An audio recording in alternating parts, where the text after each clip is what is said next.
lagi di Hidup Sehat pemirsa, masih membahas mengenai hepatitis akut misterius. Nah, tadi ada fakta mitos yang belum terjawab nih, Dokter Ekles. Hindari berbagi barang pribadi dengan penderita hepatitis. Nah, fakta atau mitos, dokter? Saya jawab mitos saja ya. Mitos. Ya. Kenapa? Karena sebetulnya ini tergantung penyebab apa. Hepatitis itu kan banyak. Kalau dia karena alkohol, kalau hepatitis B, hepatitis C, silahkan berbagi.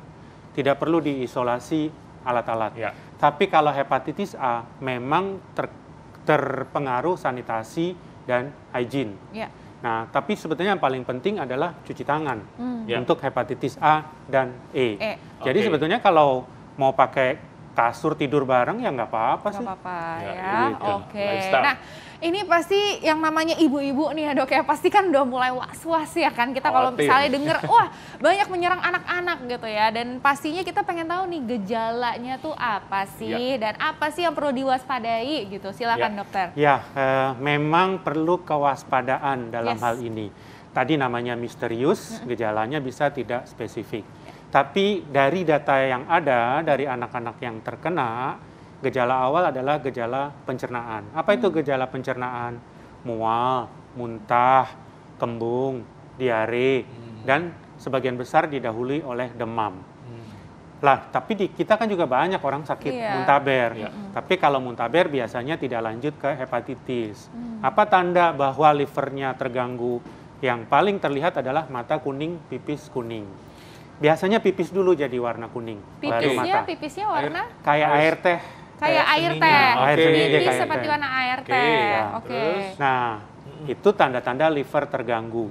Walaupun kita mengatakan kalau udah sampai kuning itu sebetulnya udah terlambat. Bagaimana supaya cepat? Cek SGOT, SGPT. Wah, itu kan di rumah sakit. Jadi apa yang harus kami lakukan? Waspada kalau anak ini dengan diare misalnya, kok lemes banget ya? Kok kelihatan makin teler anak ini. Nah, mendingan bawa ke rumah sakit. Bawa ke rumah sakit. Tapi kalau diare satu kali nggak ada perubahan pipis atau mata ya nggak usah lah. Nggak apa-apa ya. Pokoknya diare, keadaan umumnya anaknya ini lemes banget ya dok ya. Terus kita lihat fesesnya ada perubahan warna dok? Ada perubahan jadi pucet abu-abu. Dempul ya, kita istilah kita dempul. Seperti aspal gitu ya dok ya warnanya ya. Jadi perubahan dari feses warnanya. Air seni. Sama mata ya? Sama mata ya juga atau ya. Kulit, tapi kalau kulit udah terlambat ya. Nah ini biasanya kan hepatitis jarang terdeteksi nih. Nah, di waktu dininya, tiba-tiba udah akut aja dokter. Nah, gimana dok cara mengatasi dan supaya tidak sampai terlambat para orang tua juga nih? Tipsnya sebetulnya waspada, tapi juga tidak boleh terlalu cemas. Karena yang saya lihat sekarang adalah kecemasan yang makin tinggi mendengar berita seperti itu. Waspadanya adalah menemukan gejala tadi pada anak. Terbanyak sebetulnya anak pada usia di bawah 10 tahun.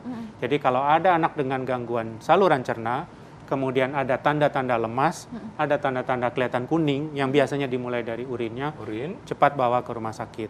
Tapi jangan setiap anak kelihatan lemes lalu dibawa ke rumah sakit gitu. Jadi waspada. Bijak juga ya? Iya, bijak betul. Waspada. Tapi jangan terlalu cemas. Nah dok, ini tipsnya nih ya dok ya. Ini masyarakat pasti pengen tahu ya dok. Untuk pencegahannya nih seperti gimana? Dan juga supaya kita juga tetap tenang, jangan panik, tapi waspada. Nah silakan dokter. Nah sampai saat ini diduga, jadi namanya juga misterius. Jadi artinya masih dugaan. Ini karena adenovirus tipe 40-41 yang biasanya masuk lewat menelan fekal oral lewat makanan. Jadi yang penting adalah kebersihan. Jadi menurut saya prokes tetap dijalankan. Harus, Mereka keluar sekolah, kan sebentar lagi sekolah, tetap pakai masker. Dan yang kedua adalah kebersihan diri. Apa maksud kebersihan diri?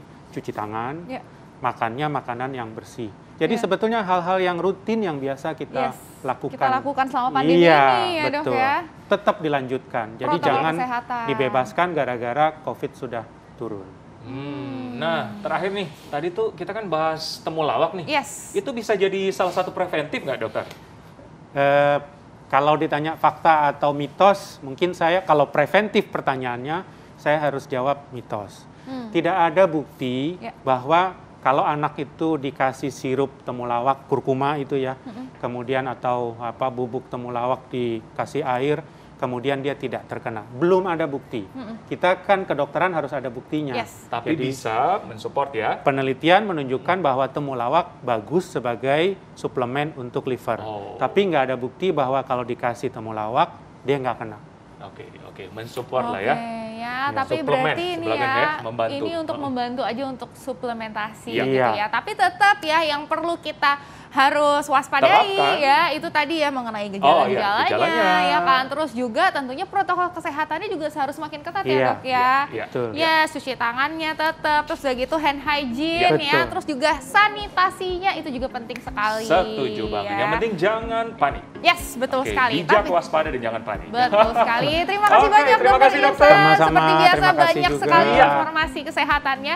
Dan juga jangan lupa selalu update informasi kesehatan Anda hanya di Hidup Sehat TV One tiap hari Senin sampai Jumat jam 9 pagi sampai jam 10 pagi hanya di TV One. Saya Dr. Eklas. Dan juga saya Dr. Renita Arlin. Indonesia Hidup Sehat. Bye-bye.